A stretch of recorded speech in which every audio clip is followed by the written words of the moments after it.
Olá, meninas e meninos, tudo bem? Hoje eu vim gravar para vocês alguns esclarecimentos sobre o tema do nosso concurso literário de redação, que é Empoderamento Feminino. O lugar da mulher é onde ela quiser.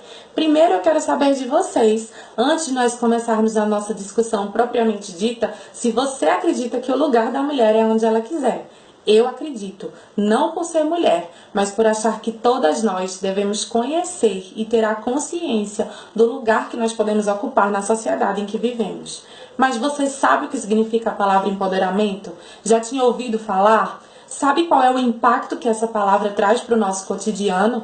E o empoderamento feminino, será que é muito difícil de entender? Bom, empoderamento, ela foi traduzida do inglês empowerment, portanto é considerado um neologismo. Neologismos são palavras novas, criadas através de palavras já existentes que podem ser da própria língua ou não. Aqui no Brasil, a primeira pessoa que traduziu a palavra empoderamento e trouxe para nós um conceito sobre ela foi Paulo Freire. E ele diz que empoderamento é a capacidade do indivíduo de procurar mudanças necessárias para evoluir e se fortalecer.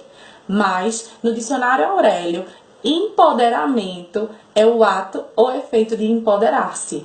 No ano de 2016, a palavra empoderamento foi a palavra mais consultada no dicionário Aurélio da língua portuguesa, segundo uma pesquisa feita pela editora Positivo. Isso porque, no ano de 2015, houve um aumento crescente no movimento feminista no Brasil. Aí, a mídia passou a dar uma repercussão enorme a essa crescente movimentação das mulheres no Brasil e passou também a fazer uma confusão sobre o que viria a ser o feminismo e o empoderamento feminino.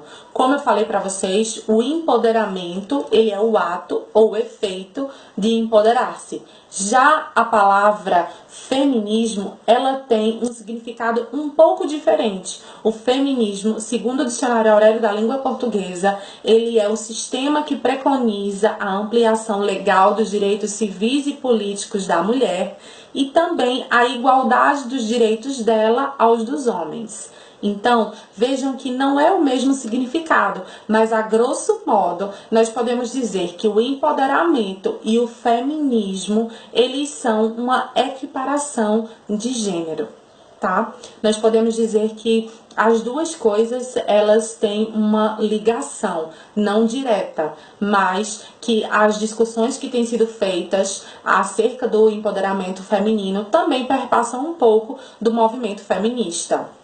Né? E aí, quando nós falamos em empoderamento feminino, nós temos várias coisas a analisar.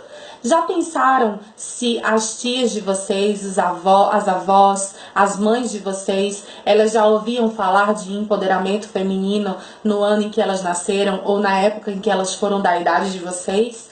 Nós podemos relacionar o empoderamento feminino também à criação das mulheres, a como as mulheres elas foram criadas, né, perante a sociedade. Nós podemos ver claramente isso numa linha do tempo que eu trouxe aqui para vocês, que vai desde o ano de 1827 até o ano de 2006, e aí eu acrescento o ano de 2010, que foi o ano em que a ONU ela lançou uma cartilha com os 7 princípios do empoderamento feminino. Antes de nós iniciarmos essa cronologia, eu quero dizer para vocês que o empoderamento feminino, ele não é apenas um movimento interno da mulher. O empoderamento feminino, ele deixou de ser algo muito particular e passou a ser um movimento social. E quando nós falamos em empoderamento feminino, uma das palavras que nós podemos trazer como carro-chefe é autoconhecimento.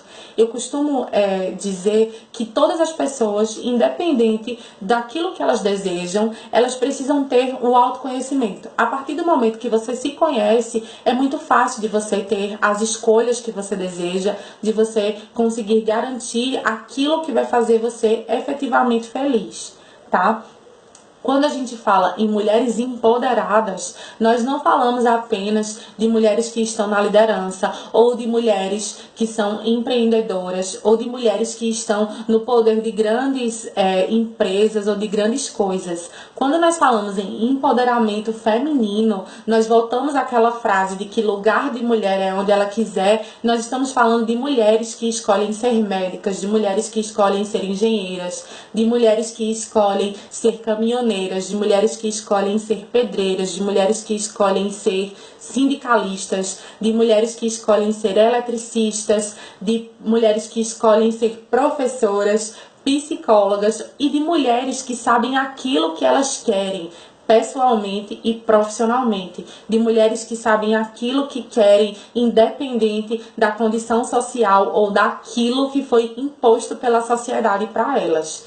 Então, aqui na cronologia que eu trouxe para vocês, nós temos aqui desde o ano de 1827 até o ano de 2010 uma visível luta e conquista das mulheres da evolução do movimento Freedom for Women, que era liberdade para as mulheres, tá? Em 1827 surgiu a primeira lei sobre a educação das mulheres, onde era permitido que elas estudassem em escolas elementares, mas as instituições de ensino mais adiantado eram proibidas. Então, nessa época, as mulheres elas não podiam passar do ensino médio, elas não tinham nenhum tipo de estudo acadêmico.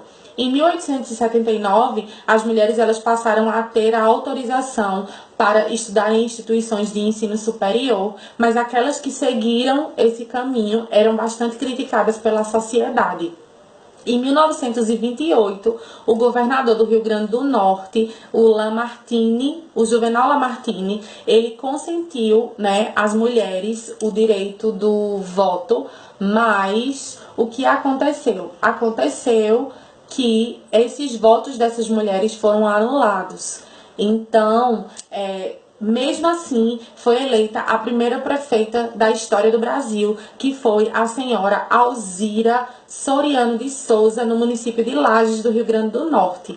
Em 1932, Getúlio Vargas ele promulgou um novo Código Eleitoral, garantindo assim o direito do voto às mulheres brasileiras. De 1937 até 1945, o Estado Novo, através do decreto 3.199, que proibia às mulheres a prática dos esportes que considerava incompatíveis com as condições femininas, foi regulamentado, só em 1965. Mas as mulheres elas não poderiam praticar polo aquático, não poderiam praticar futebol de praia, futebol de salão, futebol de campo, beisebol ou nada que tivesse um cunho que fosse mais masculino do que feminino. Em 1962, no dia 27 de agosto, foi criado e sancionado o Estatuto da Mulher Casada, que garantiu, entre outras coisas, que a mulher não precisava mais da autorização do marido para trabalhar, receber herança e, em caso de separação, ela que poderia requerer a guarda dos filhos. Vejam que absurdo! Nessa época existia um Estatuto da Mulher Casada. As mulheres estavam totalmente subordinadas aos maridos e a única coisa que elas tinham, de liberdade a partir desse estatuto era que ela não precisava mais de autorização dele nem para trabalhar, nem para receber heranças, e caso houvesse a separação, elas poderiam requerer a guarda dos filhos. No ano de 1980, foi recomendada a criação dos centros de autodefesa, e aí surgiu o lema "Quem ama não mata", que por muito tempo foi falado, principalmente quando há questões relacionadas à violência doméstica ou violência contra a mulher. No ano de 2006, foi sancionada a Lei Maria da Penha, que, dentre as várias mudanças, teve um aumento na punição das agressões contra a mulher. E como eu falei para vocês, no ano de 2010, a ONU ela criou uma cartilha com 7 princípios do empoderamento feminino, que entre eles estão os seguintes. Eu vou mostrar aqui para vocês. Estabelecer a liderança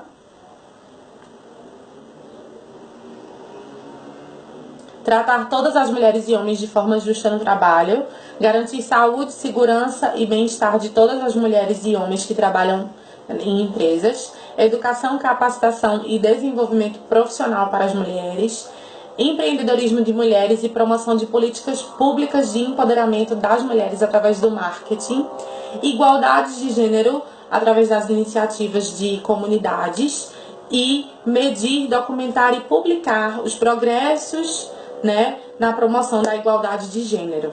Então, as mulheres, elas têm tido um avanço muito grande na questão do empoderamento. Mas eu posso dizer para vocês que o empoderamento feminino, ele é muito mais, né, ele tem muito mais a ver com a escolha de vida que você tem, com a consciência de que você tem, de quem você é, do que você quer e de como você quer viver a sua vida pautada nas suas escolhas e não nas escolhas que outros fazem por você. Eu espero que eu tenha esclarecido para vocês algumas coisas, que vocês tenham uma boa produção de texto e que vocês pesquisem mais sobre esse assunto, porque todo mundo tem o direito e a consciência de saber o lugar que deve ocupar na sociedade em que a gente vive. Tchau, tchau!